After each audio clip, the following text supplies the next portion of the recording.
Fala pessoal, tudo certo? O vídeo de hoje eu quero trazer para vocês os principais pontos que eu recomendo qualquer pessoa saber na hora de analisar uma empresa que tenha qualidade de informação um pouco mais baixa. Antes de começar aqui, é bacana você curte os conteúdos que a gente traz no canal, ativa as notificações, deixa um comentário para a gente seguir entregando conteúdo bacana para vocês. É super comum em posições do mercado financeiro, uma posição que compra empresas menores, sabe? Para Brecht, por exemplo. Você está trabalhando com crédito, por exemplo, analisando empresas, seja de um porte menor, até mesmo de um setor específico. Um exemplo que eu trago aqui é o setor do agronegócio. Super comum você ver boas empresas com uma boa performance, mas um nível de profissionalização baixo. E é o desafio de qualquer profissional no mercado financeiro é conseguir entender bem aquela performance para formalizar aquilo. Enfim, para fazer qualquer operação, seja, sei lá, intermediar um M&A, fazer uma operação de crédito. Tem alguns pontos que eu acho que são chaves para você conseguir analisar esse tipo de empresa. Primeira coisa que eu acho que é importante é você entender qual regime fiscal a empresa se encontra. Você tem basicamente dois principais tipos: empresa que paga imposto de renda sobre o seu faturamento e empresa que paga imposto de renda sobre o lucro tributável. Então, qual que é o ponto? Por que isso é importante? Quando você tem uma empresa que paga o imposto sobre o faturamento, existe zero incentivo de reconhecer as despesas de forma fidedigna, dado que mesmo que a empresa reduza a sua margem no CNPJ, ela não vai mudar quanto que ela paga de imposto. É comum empresas num regime fiscal onde incide o imposto sobre faturamento, que os demonstrativos estejam super distorcidos. Você, num papel ali de um profissional de mercado querendo entender aquele negócio, é importante você entender se há esse incentivo por parte da empresa, e se há, você tem que partir para as próximas etapas que eu vou falar aqui. Para você analisar, acho que vale a pena de qualquer forma, mas acho que existe uma importância ainda maior, porque a chance do número que você está olhando no balanço não refletir de fato a realidade econômica do negócio aumenta bastante, tá? Na minha experiência. Então esse é o primeiro ponto. Aí você deve passar para o seguinte: entender com os donos da empresa, ou sei lá, o financeiro, seja lá quem for o contato que você tem com a empresa, se existe lançamentos que não estão registrados ali no balanço, tá? Coisa comum é o quê?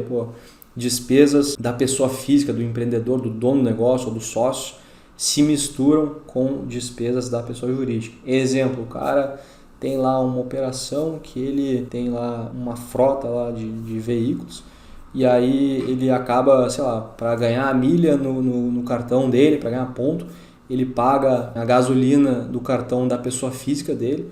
Logo, essa despesa não está refletida na pessoa jurídica. E se você olha a margem da pessoa jurídica, parece uma margem maior, dado que não está refletindo naquela despesa, mas essa despesa está lá na pessoa física. Então, para você entender de fato o que aquele negócio está gerando de valor, você tem que saber que existe essa despesa que está lá na pessoa física.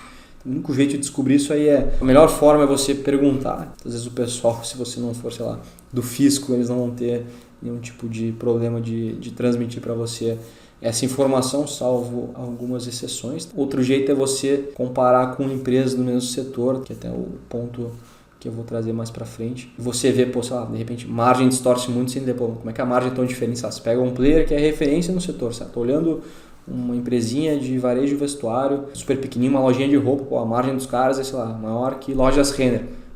Qual que é o ponto aqui? Vocês têm uma qualidade maior, entrega mais rápida, é um nicho específico, então tem que ter uma explicação ali. Isso pode ser um indício de que tem alguma coisa a ser entendida, tá? Então seria essa questão de entender lançamentos frios. O outro ponto é entender se não tem algum lançamento feito da maneira equivocada.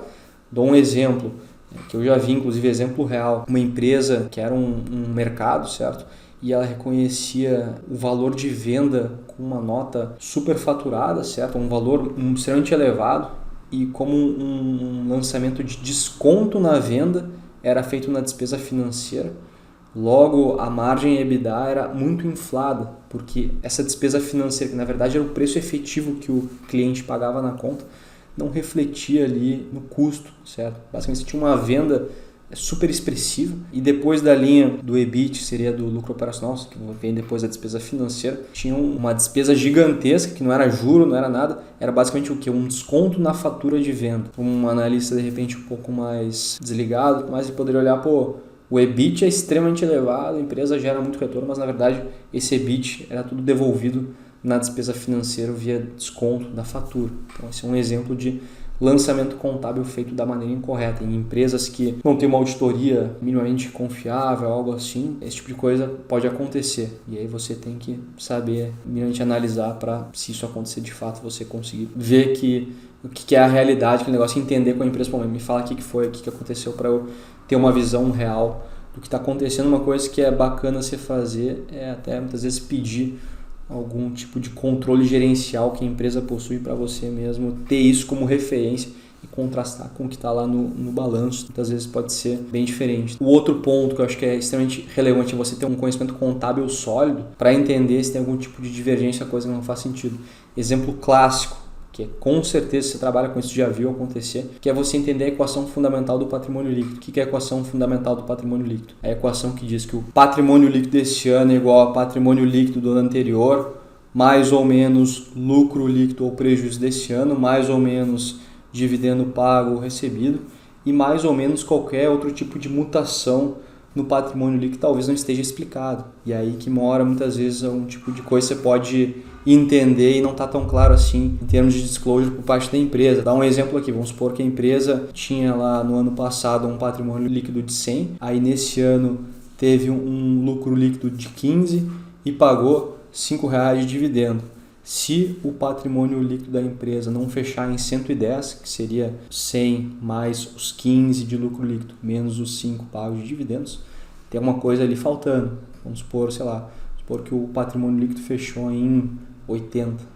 Será que teve algum tipo de um write-off de um ativo, um impairment, algo assim? Aí você tem que entender com a empresa o que aconteceu. Esse é um ponto também que você consegue rastrear possíveis problemas. E o último ponto que eu acho que é bacana é você ter um bom conhecimento setorial. Foi até que eu comentei ali num ponto anterior, que se você entende na média como é que funciona um setor, quais são os principais pontos, qual é a margem que se pode esperar, que é um crescimento que outras empresas estão apresentando nesse setor, que são drivers de crescimento, de risco e tudo mais, aí fica mais fácil, porque se qualquer coisa foge desse padrão, vai chamar sua atenção e aí você vai olhar, mas explica um pouco melhor esse negócio aqui que não ficou tão claro. Vai ser algo que facilita aí nessa análise. Então, seria uma outra sugestão. Beleza, pessoal? É isso que eu queria trazer aqui para vocês nesse vídeo. Se gostaram, não esquece de curtir esse vídeo, seguir o canal, deixa um comentário para a gente seguir entregando conteúdo porrada para vocês, beleza? Tamo junto, um abraço, até a próxima.